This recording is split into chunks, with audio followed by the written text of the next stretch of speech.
Anggaran resminya ini sudah diputuskan di 2024, sehingga kalau gitu seharusnya tidak ada dong masalah untuk pengangkatan. Ya.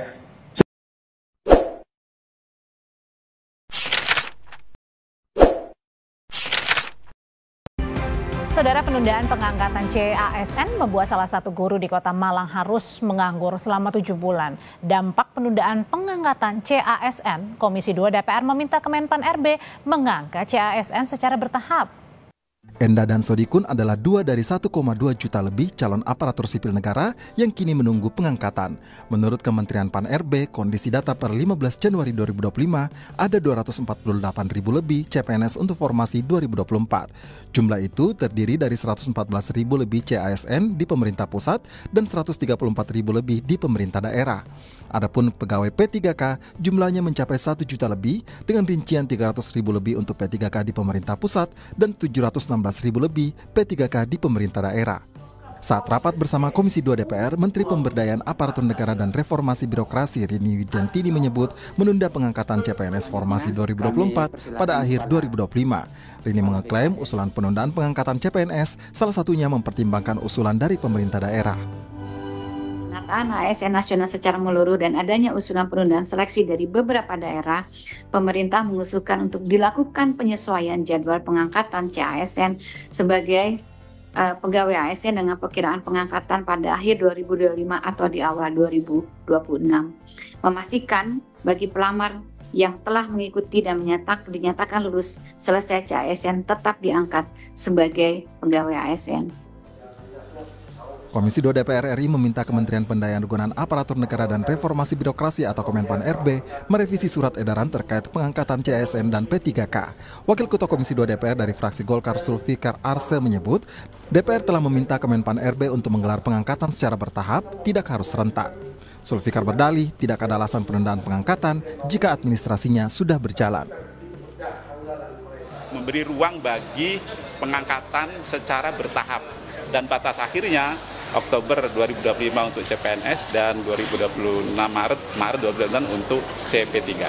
Berangsur saja, bertahap. Kalau memang sudah siap instansi tersebut atau daerah tersebut sudah selesai pengisian DRH-nya dan penataan pengusulan NIP-nya dan sudah ada pertek dari BKN-nya, udah angkat aja.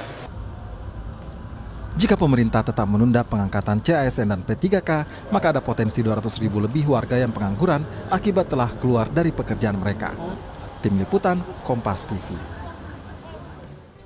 DPR, Saudara, sudah meminta Kementerian Pan RB merevisi surat edaran terkait pengangkatan CPNS atau CANS bagaimana Kementerian Pan RB ini meresponnya. Kami bahas bersama Aba Subagje, Deputi Bidang SDM Aparatur Kementerian Pan RB. Selamat malam, Pak Aba.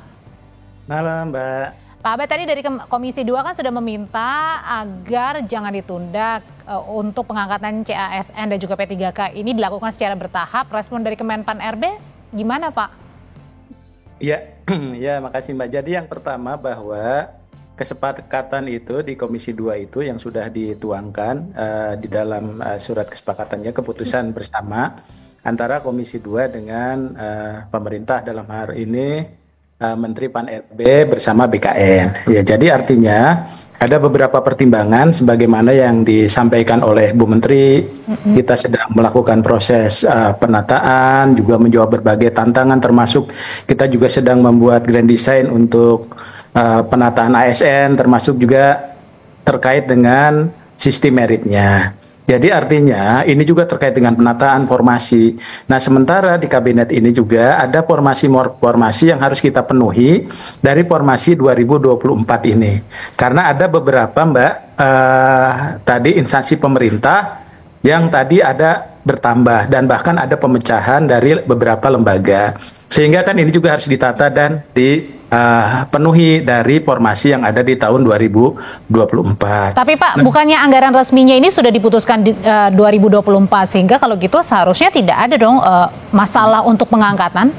Ya, sebetulnya bukan hanya masalah itu ya. Jadi artinya ini juga terkait dengan supaya penataan pengangkatan itu juga bisa dilakukan secara serentak. Nah, selama ini juga TMT itu beda-beda, Mbak. Jadi ada juga teman-teman kadang-kadang yang bertanya kenapa TMT kami bisa berbeda. Nah, dengan posisi ini, sekarang ini BKN sedang menyusun roadmap-nya supaya nanti di Oktober dan Maret itu semua TMT-nya itu sama, terhitung mulai tanggal bekerja itu mereka itu sama. Dan ini sebetulnya kami juga bisa memahami kekhawatiran teman-teman semua, khususnya tadi yang sudah bekerja, kemudian berhenti, kemudian jadi ada waktu dan sebagainya. Saya kira yang penting adalah bagi teman-teman yang sudah mengikuti seleksi dengan susah payah, dengan kompetitif, dengan kerja keras, termasuk teman-teman honorer yang sudah mengabdi, ada kepastian untuk diangkat. Nah, itu yang paling penting. Tapi masalahnya pertanyaannya bagaimana mereka harus menghidupi, menunggu sampai bulan Oktober. Ini kan artinya dari bulan Maret, April, Mei, Juni, Juli, Agustus, September, Oktober ada sekitar 7 bulan. Apalagi kita kan mau menghadapi Lebaran juga, Pak. Ya. Jadi sebetulnya kondisi teman-teman yang mau diangkat itu kan memang ada berproses, Mbak, gitu ya. Dulu juga sebetulnya dari proses pengangkatan itu kadang-kadang ya memang antara SK dengan SPMT itu memang berbeda ya. Nah, oleh sebab itu harapannya nanti teman-teman itu sebetulnya banyak waktu juga untuk bisa masuk ke birokrasi, itu juga termasuk juga banyak yang harus dipelajari, regulasi, peraturan perundang-undangan dan sebagainya, termasuk penyesuaian. Jadi sekali lagi juga kami memaklumi bagi teman-teman tadi yang terima kasih punya punya niat gitu ya untuk menjadi ASN, untuk mengabdi kepada bangsa dan negara. Tapi kan ini manajemen secara keseluruhan, dan Bu Menteri selalu menyampaikan itu juga harus kita lakukan secara hati-hati gitu ya. Kemudian juga kita memperhatikan berbagai hal. Tapi yang paling penting adalah pastikan bahwa mereka akan diangkat. Iya, tapi diangkatnya kan pada saat nanti Oktober ya, Pak ya? Betul. Nah, artinya kalau tadi dibilang sama Komisi 2 pengangkatannya ini jangan serentak, pelan-pelan secara bertahap, ini artinya tidak ya? Artinya semuanya ketok palu tetap di Oktober ya untuk diangkatnya? Gini, tadi yang disampaikan itu secara proses administrasinya itu tetap berjalan memang, Mbak. Jadi sekarang ini proses administrasinya itu tetap berjalan, karena apalagi saat ini yang tahap 2 juga kan baru mau tes itu di bulan April. Jadi ini juga kita sambil menunggu, ada tahap 1, ada tahap 2, kemudian ada perpanjangan sampai 3 kali kemarin, sampai tanggal terakhir itu 20 Januari ya, 2025. Sehingga memang ini juga berdampak ya untuk semuanya. Jadi artinya proses ini tetap berjalan ya, tahap 2 tetap mengikuti seleksi ya. Kemudian yang selanjutnya kita bisa sama-sama dilakukan pengangkatan secara bersama. Oke, Pak, dari kan ada juga kemarin pernyataan ya, kalau misalnya bagi yang sudah keluar gitu untuk kalau bisa masuk lagi untuk sementara waktu ke perusahaan sebelumnya, itu kan tidak bisa serta-merta seperti itu kan bagi yang keluar sudah mendaftar dan lolos sebagai CPNS atau CASN ini. Ya, mungkin kan itu salah satu barangkali ya yang disampaikan oleh BKN ya, kalau tidak salah, bahwa itu kan wacana yang disampaikan ya. Artinya mungkin ya, tapi kita tetap dulu kepada bahwa proses yang sudah disepakati antara pemerintah, dalam hal ini Menteri Pan-RB bersama BKN dengan Komisi 2 itu kita jalankan dulu ya, semuanya sesuai dengan rencana saat ini. Jadi pada saat nanti sesuai rencananya adalah bulan Oktober, dan kemudian di bulan Maret juga ada P3K yang tahap 1 dan tahap 2 gitu ya. Oke, terakhir Pak Abab, berarti artinya adalah memang CPNS ini atau CAS ini menunggu ya, dalam artian 7 bulan ini ya. Tapi kan proses administrasinya itu tetap berjalan, Mbak. Jadi banyak syarat dan sebagainya, pengecekan kembali dan sebagainya. Jadi seperti yang disampaikan Bu Menteri, prinsip kehati-hatian, administrasinya kan dicek dulu juga semua teman-teman itu ya. Sambil berjalan gitu, ya tetap kita nanti akan pengangkatan di akhir. Pak, tapi sebenarnya untuk pertimbangannya kenapa sih harus pengangkatannya ini dilakukan secara serentak? Ya itu tadi, ini kita kan punya waktu. Jadi Mbak, sekarang ini kita ini kan punya salah satu tugas kita melaksanakan mandat di Undang-Undang 20 2023. Di mana salah satunya adalah penataan tenaga non ASN. Jadi saat ini kita diminta oleh undang-undang ada mandat untuk menyelesaikan tenaga non ASN yang jumlahnya itu 1,7 juta, tapi yang tadi yang masuk itu sekitar 1 jutaan, 1.017.000. Nah, oleh sebab itu sebetulnya itu juga menjadi tapi ada perhatian juga nggak sih Pak, sekitar 1 juta tadi lebih itu yang masuk yang lulus kemarin dan akan masuk di 2025, mereka harus gimana nih menghidupi hidupnya selama 7 bulan? Kan kalau yang P3K kan mereka sedang bekerja saat ini, Mbak. Jadi yang P3K itu saat ini mereka yang sudah bekerja, karena kemarin yang kita buka itu adalah untuk tenaga honorer atau pegawai ASN. Jadi selama ini mereka tetap dapat penghasilan, ya, tetap dapat. Selama tes aja kemarin mereka tetap dapat gaji, Mbak. Kalau teman-teman P3K itu. Kalau yang Cuma statusnya tadi masih pegawai non ASN atau honorer gitu ya. Tapi secara penghasilan kalau mereka memang sudah sudah mendapatkan penghasilan saat ini gitu ya. Tiap bulan itu mereka dapat gaji. Oh, itu yang tadi P3K ya Pak ya? Iya betul. Kalau yang di luar itu?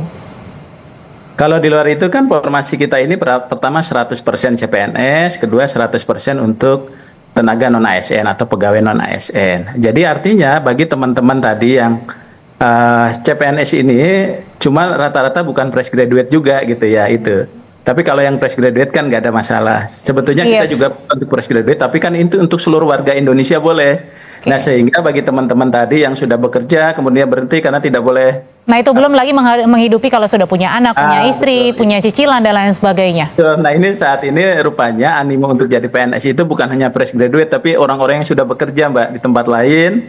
Dia kan oleh perusahaannya mungkin harus berhenti ya, sehingga harus ya memang konsekuensinya itu tadi kita seperti itu gitu ya. Tapi saya kira kami mengucapkan terima kasih, apresiasi bagi teman-teman tadi yang sudah memiliki minat untuk menjadi ASN, kemudian mengabdi menjadi aparatur sipil negara.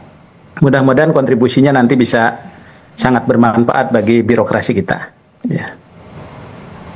Oke, Pak Aba, ini ada juga nih pernyataan dari beberapa CPNS ya, kalau saya mengutip nih, ada yang bilang gini, pesertanya, saya kira nganggurnya sebentar, ternyata diperpanjang, lalu kemudian apa mungkin yang bisa dilakukan atau solusi yang bisa ditawarkan begitu dari Kemenpan RB, nanti Pak Aba akan menjawabnya ya Pak ya, usai jeda berikut ini, tetaplah bersama kami. Pengangkatan CASN, Pak Aba, saya punya teman, sebelumnya kerja di perusahaan swasta, kemudian keluar karena keterima CASN atau CPNS ini.